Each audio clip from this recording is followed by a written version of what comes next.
तो आज मैं आपको एक अनोखी रहस्यमय कहानी सुनाऊंगा। अगर आप चैनल पर नए हैं तो अभी सब्सक्राइब कर ले तथा कहानी पूरा देखें। अंत में एक अनोखा रहस्य छुपा है। धन्यवाद। तो सुनिए। बहुत समय पहले की बात है। गोदावरी नदी के तट पर अविचल नाम का एक बूढ़ा नाविक रहता था। अविचल का पूरा जीवन लोगों को नदी के एक पार से दूसरे पार ले जाने में बीत गया था। उसकी नाव बहुत पुरानी और जर्जर थी, लेकिन उसमें एक छोटी सी विशेषता थी। अविचल ने अपनी नाव के पतवार पर एक छोटा सा शिवलिंग उकेरा था।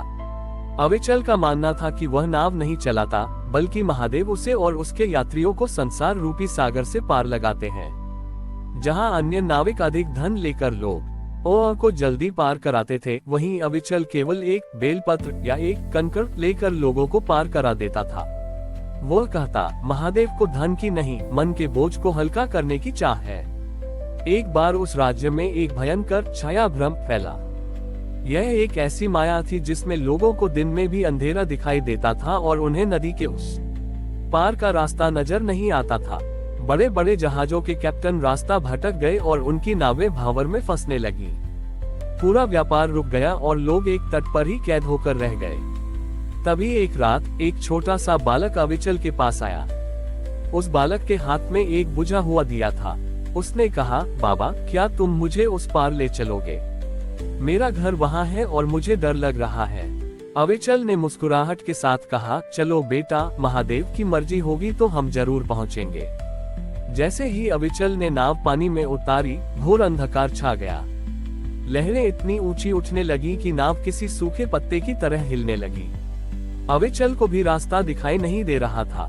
तभी उसने देखा कि उसके पतवार पर बना वह छोटा सा शिवलिंग चमकने लगा है।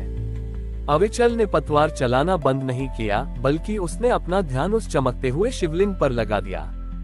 आश्चर्य की बात यह थी कि जैसे जैसे अविचल पतवार को पानी में मारता, पानी से छींटे नहीं बल्कि प्रकाश की लहरें निकलती थीं। वह प्रकाश उस छाया भ्रम को चीरता हुआ आगे बढ़ रहा था। रास्ते में फंसी अन्य नावें भी उस प्रकाश को देखकर अविचल की नाव के पीछे पीछे चलने लगी। जब वे दूसरे तट पर पहुंचे तो वह बालक अचानक अंतर्ध्यान हो गया। उसके स्थान पर साक्षात महादेव तारकेश्वर, तारने वाले ईश्वर के रूप में प्रकट हुए। उनके हाथ में कोई त्रिशूल नहीं था, बल्कि उन्होंने एक नाविक का भेष धारण किया हुआ था। महादेव ने कहा, ग्रेटर देन अविचल, संसार समझता है कि दिशा दिखाने के लिए आंखों की जरूरत है, पर तूने सिद्ध किया कि दिशा केवल धैर्य और भक्ति से मिलती है।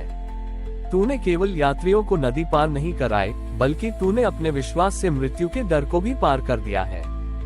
Greater than. महादेव के स्पर्श से अविचल की वह पुरानी लकड़ी की नाव सुगंधित चंदन की बन गई। महादेव ने वरदान दिया कि जो कोई भी अपने जीवन के संकटों के भंवर में फंसा हो, यदि वह अविचल की तरह महादेव को अपना पतवार बना ले तो वह कभी नहीं डूबेगा।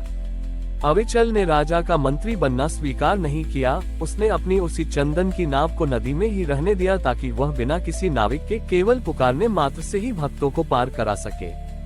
आज भी उस घाट को तारक घाट कहा जाता है, जहां माना जाता है कि संकट के समय महादेव स्वयं नाविक बनकर आते हैं। ये कहानी हमें सिखाती है कि जीवन की नाव चाहे कितनी भी पुरानी और कमजोर क्यों न हो, यदि पतवार महादेव के हाथ में है तो कोई भी तूफान आपको डुबा नहीं सकता। अविचल की वह चंदन की नाव अब एक दिव्य नाव बन चुकी थी, जो बिना किसी नाविक के ही भक्तों को पार लगा देती थी।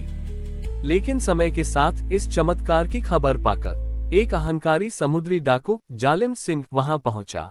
जालिम सिंह का मानना था कि यदि वह उस चंदन की नाव को हासिल कर ले तो वह समुद्र की किसी भी लहर और किसी भी तूफान को जीत सकेगा। एक तूफानी रात को जब नदी उफान पर थी, जालिम सिंह ने जबरन उस दिव्य नाव पर कब्जा कर लिया।